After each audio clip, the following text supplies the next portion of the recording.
પ્રકૃતિને કઈ લક્ષ નથી. પણ આત્માના નિમિત્તે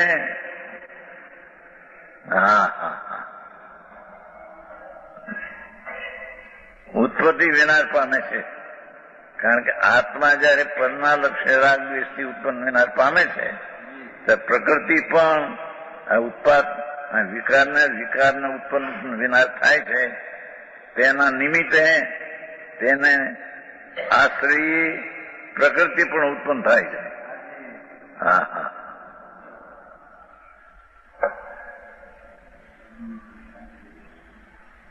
આત્માના નિમિત્તે એટલે આત્માના વિકારના લક્ષ્યના વિકારના આશ્રય.